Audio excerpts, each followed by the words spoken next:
Sup my friends, and welcome back to the Dragon's Lair. This is the Taoist Dragon, but you can call me Toasty! And welcome back to Would You Rather. Would you rather be a heavy smoker or be a heavy drinker? See, there's a reason why I don't drink, and that's because I don't want to have it control my life. I don't want to become addicted, and there's just some stuff in the family. I don't drink, I don't smoke, I don't do any of that stuff, and I don't ever want to.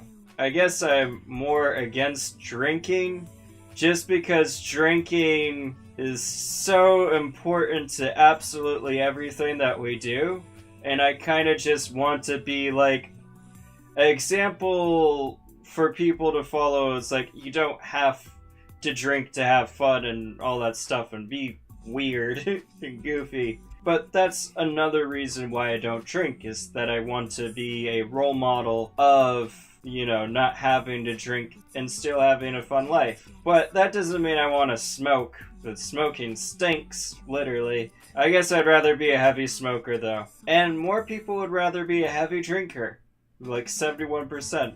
I am entirely not surprised. Would you rather have narcolepsy or have chronic insomnia? My dad actually has narcolepsy. Like, he has to be careful driving at night because of bright lights and stuff like that will set off his narcolepsy and make him feel tired. Luckily, he knows his triggers. Like, he'll just pull over the side of the road and he'll take a nap.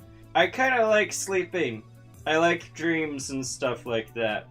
It would suck to just stay up, like, all night, every night. But you could just do other things with your life and learn other skills and whatnot. But then again, you'd probably just feel tired all the time. I don't have insomnia though, so I don't know how it affects you. I think I'd rather have chronic insomnia, and 53% of the people agree with me, because at least you'd have time to do other things while you're staying up. Would you rather be the last human left on Earth, or be dead? Actually, oddly enough, it's something that I've been thinking about.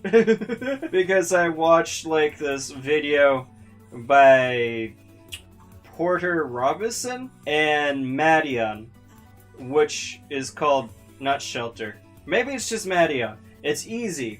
And in the music video, it's this girl is driving the hell out of the city because she's done with life there. And she, like, drops off a bomb, and it's all, like, it's symbolic and stuff, you know. And she ends up going to this idyllic place, sort of like a heaven on earth, and then she's finally happy. She wasn't happy in the cities. She was like a very famous model, and she had no free time, she had no life. It was just controlled, and it was like being set free.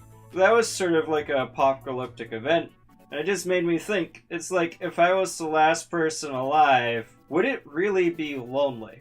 If you knew that. Oh, I also watched this other video called Stuck in the Sound, which I guess this one's actually more fitting. Stuck in the Sound is about an astronaut, trains his entire life to be an astronaut, shuns all relationships, and he finally gets to the moon, and he's like, yes, I fulfilled my life dream, and the Earth is destroyed. And he just turns around, he sees Earths and bits and pieces, and he's like, oh shit, I'm the last one alive. But he goes back to his little moon lander, and he finds out that there's somebody else alive. There's a space station, and the person's trying to get in contact with him.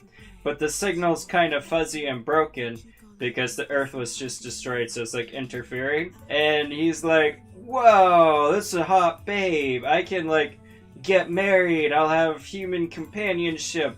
We can start a family, we can start anew. And he rushes over to the space station just to find out that it's a guy. And he just has a mental breakdown because his entire life, you know, he shunned relationships, and now he'll never be able to have one. It's just gone. I'm not sure if it would really feel lonely if you knew you were the last person alive. Because then you know that you can't find anyone else. It's just you. It's like, if you have no one else to be able to go to, can you really feel lonely? Maybe. I mean, we sort of have a instinct ingrained in us, that we're supposed to be with other people, but you know there's not going to be anyone else out there. you're not going to bother wasting your time. It's just, in a way, it's sort of freeing because it's like, well, I guess I'm the last person, so I might as well just live out the rest of my days. That being said, I'm not sure if I would want to be the last human left on Earth either. I'd rather just be dead. I mean, life is amazing, and I absolutely love life, but eventually we're all going to die anyways. So there's really no point in being scared of it. It's going to happen, and yes, it's this big unknown, but we're going to have to cross it one day. So I'd rather just not be dwaddling here, kicking around, just waiting to die eventually, and just cross that bridge and have it be over with. And 45% of the people agree with me, and I can see that. Would you rather save the Library of Alexandria from burning, know what happened to Atlantis? The Library of Alexandria just had so much information, so much knowledge that was lost.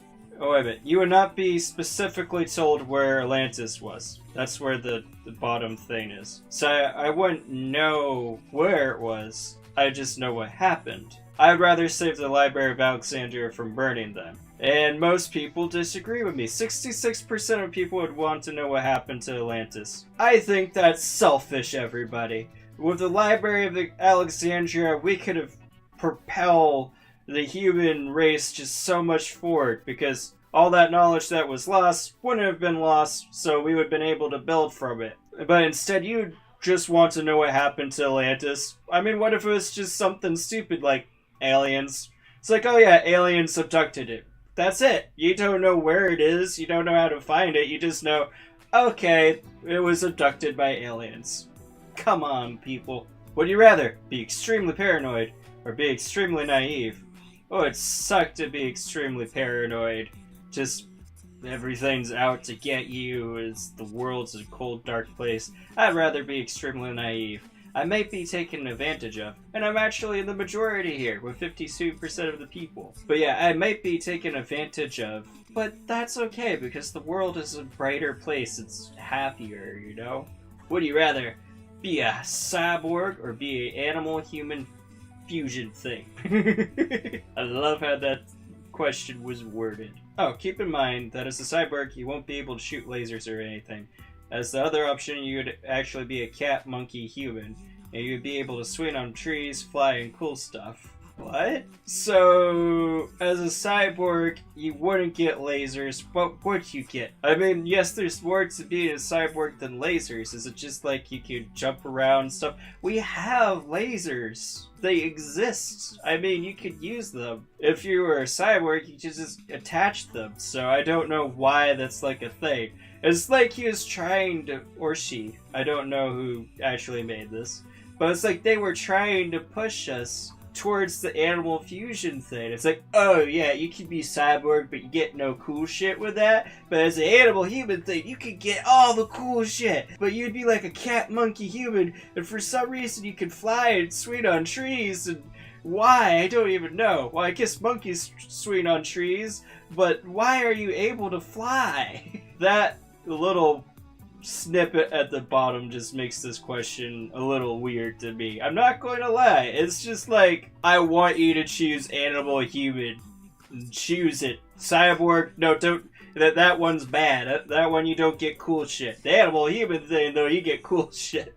Cyborg would be kind of interesting, but that leads to other issues with technology and stuff. Being hacked, would you be hackable? Would you get computer viruses? Would all this good stuff? I'd rather be the animal-human fusion thing. Yep. And most people would rather be a cyborg. 53% of the people. Either way, I wouldn't really care. Would you rather lose your front teeth in a skateboarding accident or break your hands on a bike? Oh, you would eventually recover from both. So it's just for a while you would have no teeth, or you wouldn't be able to use your hands for a little bit.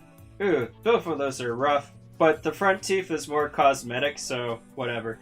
But most people would rather break their hands on a bike. You wouldn't be able to do anything for a few weeks. But then again, how would they fix the front teeth? You would probably have to get like dentures or something. That would suck.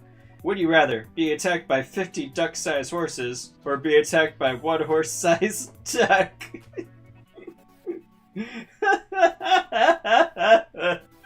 What the fuck is this question? A horse-sized anything is quite a threat, and I mean ducks, they're no laughing matter. And to us, you know, they're just so tiny, it's like, whatever. But I mean, they're dangerous to the things that they're dangerous to. So if they're a horse-sized, they'd probably mess you up. They would wreck your day, it wouldn't be fun. The 50 duck-sized horses, that's a lot of anything. I think I'd rather be attacked by 50 duck-sized horses because they would be a little bit weaker. Yep, as opposed to a horse-sized duck, which could wreck my parade. They could fly. If it could just do what ducks do, it would be a flying monstrosity, and that would be terrifying. I hope you enjoyed this bit of the Dragon's Treasure. Pretend a like is a mic and drop it. And if you haven't already, I would appreciate if you showed that sub button some love. And stay beautiful! Bye.